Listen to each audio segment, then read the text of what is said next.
So we're going to get started with A Little House chapter book, Animal Adventures. Table of Contents, Chapter 1, Two Big Bears in the Big Woods. Chapter 2, Grandpa and the Panther. Chapter 3, Looking for a Deer. Chapter 4, Wolves. Chapter 5, Texas Longhorns. Chapter 6, Old Gray Badger. Chapter 7, The Black Ponies. And Chapter 8, The Wolves' Den. I don't know how about you, but I am very excited. I hope that you are too. Now, we're not going to read the whole book all at once. We will read it in parts. I don't know, maybe about 15 minutes at a time. We'll see how it goes. I've never done this before like this. So, here we go. Chapter 1. Two Bears in the Big Woods. The big woods were full of wolves and panthers. Gray foxes had dens in the hills. White-tailed deer roamed among the trees. There were even bears in the woods. Once, Laura saw one up close, though she didn't know it at the time. It happened when Laura was small. Her sister Mary was a bit older, and Carrie was just a baby. They lived in a little log house with Pa and Ma, a bulldog named Jack, and a cat named Black Susan.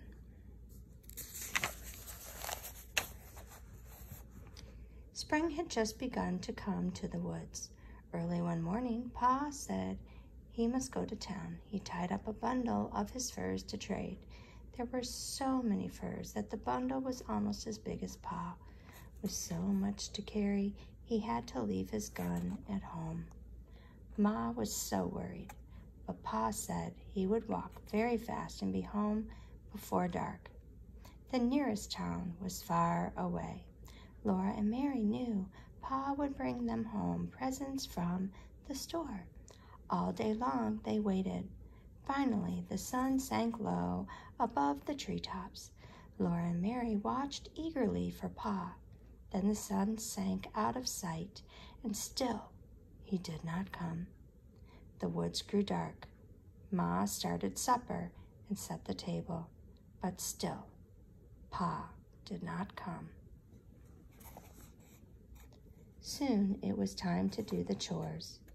Pa said Laura could come with her while she milked the cow. Laura could carry the lantern. Laura was proud to be helping Ma. She held the lantern carefully. Little bits of light leaped around her on the snow. Night had almost come. There was just a dim gray light in the dark woods.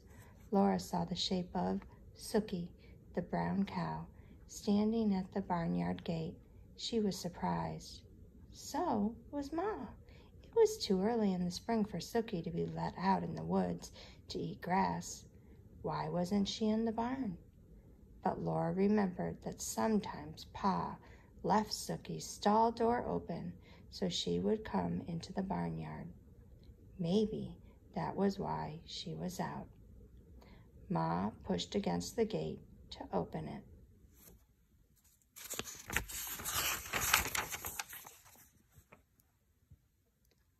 But Sookie was standing against it. The gate wouldn't open. "Sookie," Ma said, "get over." She reached across the gate and slapped Sookie's big shoulder. Just then, a bit of light from the lantern shone on Sookie. Laura saw long, shaggy, black fur. She saw two little glittering eyes. Sookie had short brown fur and large, gentle eyes. Ma said very quietly, "Laura, walk back to the house." So Laura turned around and began to walk.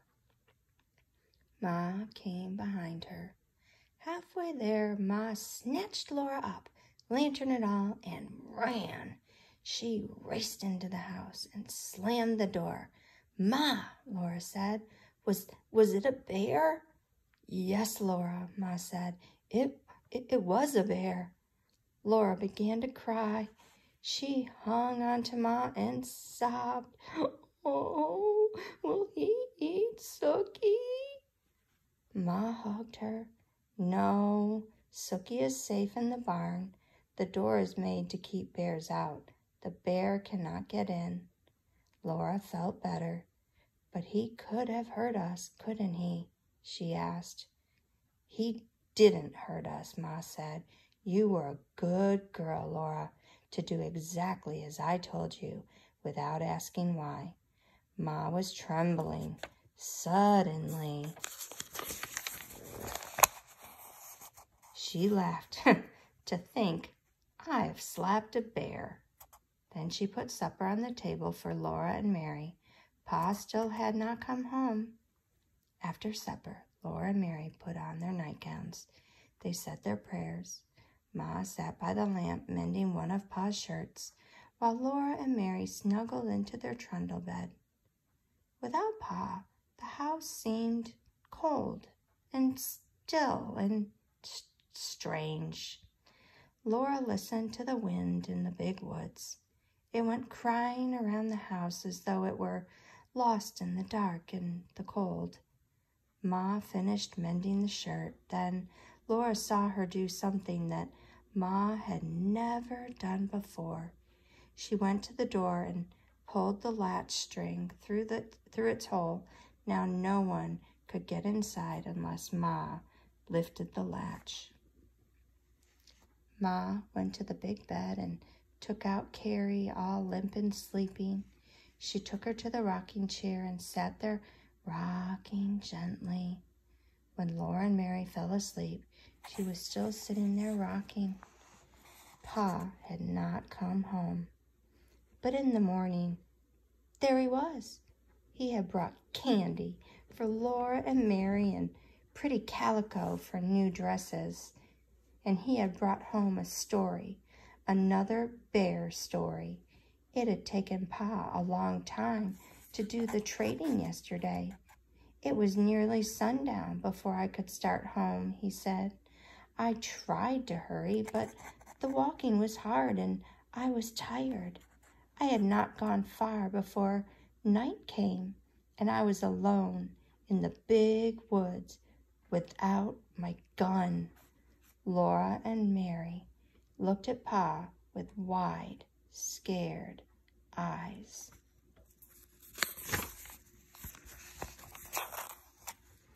Pa went on, "I knew that some of the bears had come out of their dens. I had seen their tracks when I went to town in the morning. Bears are hungry and cross at this time of year. I did not want to meet one.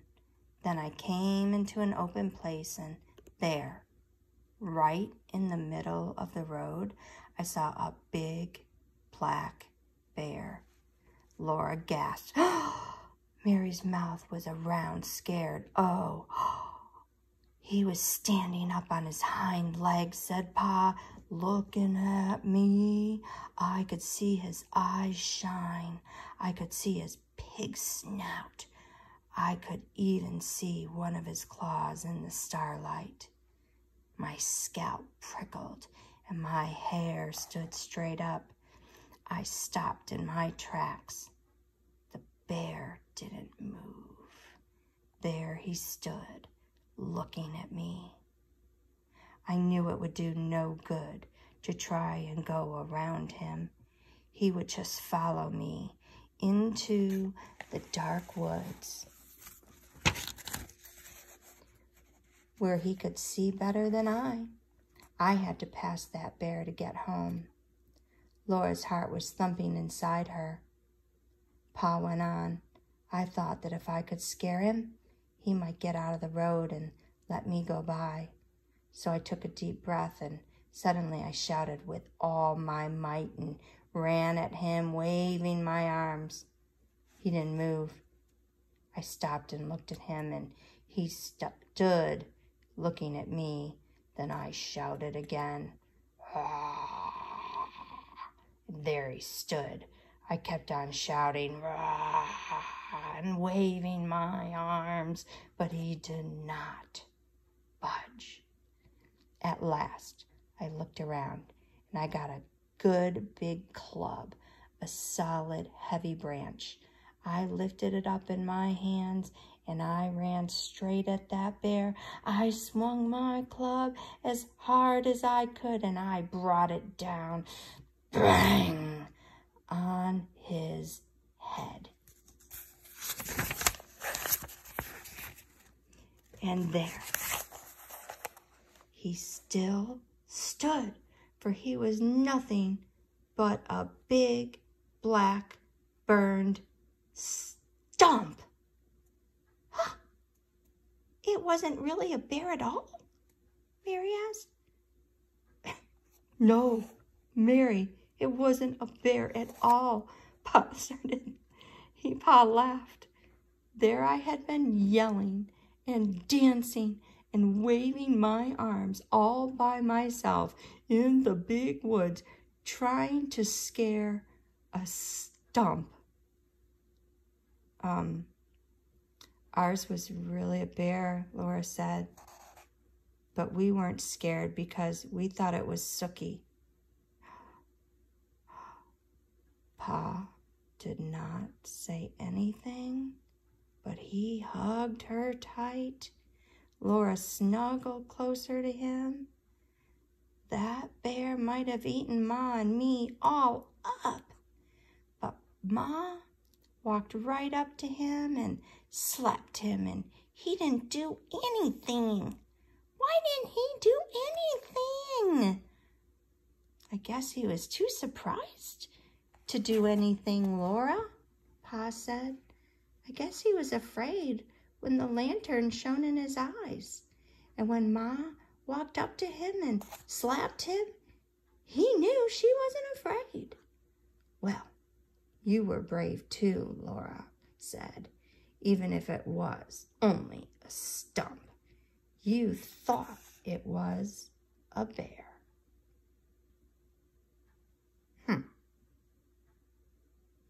So, I'm curious. Was someone at your house? Have a chat. What do you know about bears? Like brown bears, grizzly bears, black bears? Other than their colors, are there any differences in them? Likenesses? Where do they live? What is their diet? Their size? Their habitat? How do they survive? Where could you find out? Sure would be interesting to know. They were talking about living in the big woods. Does anyone remember what state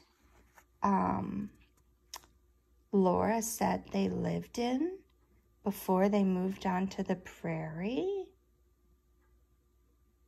Where could we look to find out?